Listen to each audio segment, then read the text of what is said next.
দুইটা প্রশ্ন করছেন। এক প্রশ্ন হচ্ছে, স্বামীর কথা শোনাটা যতটা জরুরি, স্ত্রীর কথা শোনাটা কি ততটা জরুরি নয়? স্বামীর কথা যতটা শুনবেন, স্ত্রীর কথাটাও কি ততটা শুনবেন কিনা? দেখুন, পৃথিবীতে ফ্যামিলি ব্যবস্থাপনা ইসলামে একটা আছে, আর এর বাইরে পশ্চিমাদের আরেকটা আছে। দুইটা সিস্টেম। ইসলামের ফ্যামিলি ব্যবস্থাপনা হলো আল্লাহ তাআলা কোরআনে পরিষ্কারভাবে নির্দেশ করেছেন, আর রিজালু কাওয়ামুনা আলান নিসা। পুরুষদেরকে আল্লাহ রাব্বুল আলামিন নারীদের উপরে দায়িত্বশীল করেছেন, তাদেরকে আল্লাহ তাআলা অভিভাবক বানিয়েছেন। এখন যদি কেউ নারী এবং পুরুষকে সমান সমান করতে চায়, তাহলে তার পরিণতি কি হতে পারে পশ্চিমের দিকে তাকালে বুঝতে পারবেন। ভাইরা আমার, একটা ছোট্ট মুদি দোকানও যদি আপনি চালাইতে হয়, একজন মালিক আর একজন শ্রমিক বা কর্মচারী থাকা লাগে কি লাগে না? দুইজনই মালিক, সমান সমান শেয়ার, দুজনই দোকানটা পরিচালনা করে, দোকানটা ঠিকমতো চলবে? কারণ সকাল বিকাল গন্ডগোল বাঁধবে, ঠিক না বেঠিক? এভাবে কোনো দোকান যদি না চলে, তাহলে একটা সংসার কখনো সুষ্ঠুভাবে চলতে আপনি কাউকে না কাউকে অভিভাবক মানতেই হবে। হ্যাঁ, এর মানে এই না যে অভিভাবক যা খুশি তা করতে পারে, জুলুম করতে পারে, অন্যায় নির্দেশ দিলেও সে অধিকার আছে, সেটা ইসলাম বলে না, কখনো বলে না। ভাইরা আমার, আজকের পৃথিবী নারীদেরকে সমান অধিকার দিতে বলে, ইসলাম ন্যায্য অধিকার দিতে বলে। ইসলাম কি দিতে বলে? সমান দিলে সব সময় সমতা হয় না, ন্যায্য দিলে সব সময় সমতা, ন্যায্যতা, যেটা যৌক্তিকতা, সেটাই হয়। আল্লাহ আমাদেরকে বুঝার তৌফিক দান করুন। মা বোনরা যদি যৌক্তিক কোনো আবদার, চাহিদা পেশ করেন, সেটা স্বামী কখনো কখনো শুনতে বাধ্য, যদি সেটা তার অধিকারের বিষয় হয়। আর কখনো কখনো বাধ্য না হলেও স্বামীকে আল্লাহ তাআলা উদ্বুদ্ধ করেছেন। নবী করিম সাল্লাল্লাহু আলাইহি সাল্লাম তার স্ত্রী আমাদের মা আয়েশা রাদিয়াল্লাহু তাআলা আনহাকে খেলা দেখতে নিয়ে গেছেন। আম্মা জানা রাদিয়াল্লাহু তাআলা আনহা এই হাদিস বর্ণনা করার পরে বলেছেন, ফাকদুরু কদরাল জারিয়াতিল হাদিসাতি সিন্নি আল হারিসাতি আলাল্লাহ বে। ও দুনিয়ার পুরুষেরা, যুবকেরা, স্বামীরা, শুনে রাখো, আল্লাহর নবী সাল্লাল্লাহু আলাইহি সাল্লাম নবী হওয়ার পরও, এত ব্যস্ত মানুষ হওয়ার পরও, তিনি তার স্ত্রী হিসেবে আমি যখন তার কাছে খেলা দেখতে চেয়েছি, তিনি নিয়ে গেছেন।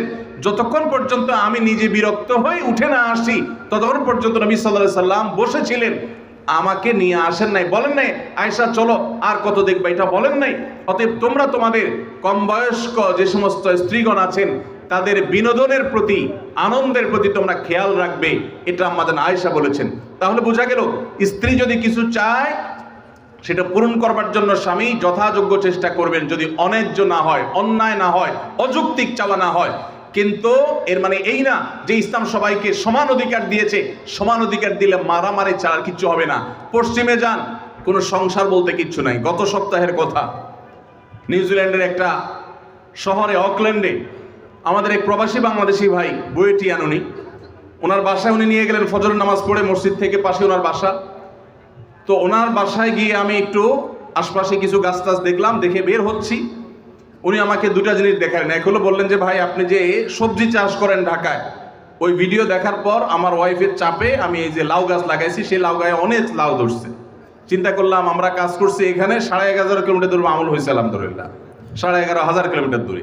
তো তার একজন প্রতিবেশী, বৃদ্ধ, বয়স 65 থেকে 70 হবে, এই ভদ্রলোকের সাথে আমার পরিচয় করে বললেন যে আমার নেইবর, আমার প্রতিবেশী। তো আমি বললাম যে তার বাসা যে শুনশান নীরব, ব্যাপার কি? তো বললো যে তার বাসায় কেউ নাই, তার কোনো ফ্যামিলির সদস্য নাই, 20 বছর সে এই বাসাতে আছে, কোনো সদস্য নাই, বয়স 65 থেকে 70। গায়ে দেখি যে ময়লা আবর্জনা লেগে আছে, ভোরবেলা কোত্থেকে কাজ করে আসছে, পরিশ্রম করে খায় দায়। আমি অবাক হয়ে গেলাম। আমাদের দেশে একজন বৃদ্ধ মানুষ 20 বছর ধরে একা একা তিনি উপার্জন করে চলতে হয়, তার দেখভাল করার কেউ নাই। এটা কি কল্পনা করা যায়? আপনি যদি ট্রাভেল করেন সারা দুনিয়াতে, দেখবেন বৃদ্ধ বৃদ্ধ মহিলা 60, 65, 70, 80 বছর একা একা ট্রাভেল করছে, কেউ তাদের সাথে নেই। ইসলাম যে পরিবার ব্যবস্থাপনা রেখেছে, এটার উপরে পোদ্দারি করতে গিয়ে গোটা পৃথিবীর বেশিরভাগ দেশগুলো নিঃস্ব হয়ে গেছে। অতএব আমরা যারা আল্লাহর বিধানের সাথে পাল্লা দিতে যাব, তাদের গোল্লায় যাওয়া ছাড়া কোনো উপায় থাকবে না। মেয়েদেরকে ইসলাম সমান অধিকার দিতে বলে না, কোনো কোনো ক্ষেত্রে ছেলেদের চাইতে বেশিও দিতে বলে, আবার কোনো কোনো ক্ষেত্রে কমও দিতে বলে, যেখানে যতটুকু প্রয়োজন ততটুকু। অতএব শেয়ানে শেয়ানে সমানে সমানে যদি নড়তে চান, তো ওদের যে অবস্থা হয়েছে, সংসার ভেঙে গেছে, পরিবার ব্যবস্থা ভেঙে গেছে, সে অবস্থা আমাদের হবে। আমি ওই ভাইকে জিজ্ঞেস করলাম, এই লোকটা ফ্যামিলি ছাড়া কেন থাকে? কারণ কি একা থাকতে ভালো লাগে? তখন তিনি আমাকে বললেন, ভাই সাদে থাকে না, এই জন্য ফ্যামিলি ছাড়া থাকে যে বইয়ের সাথে তো 2 দিনে বেশি 3 দিন বনবে না। নিয়ম হলো, আইন হলো, বেশিরভাগ উন্নত দেশগুলোর আইন একই রকম। 3 বছর যদি বিবাহ লাস্টিং করে, বিচ্ছেদ হলে স্বামীর যা উপার্জন আছে তার অর্ধেক স্ত্রী, স্ত্রীর যা উপার্জন আছে তার অর্ধেক স্বামী পেয়ে যাবে।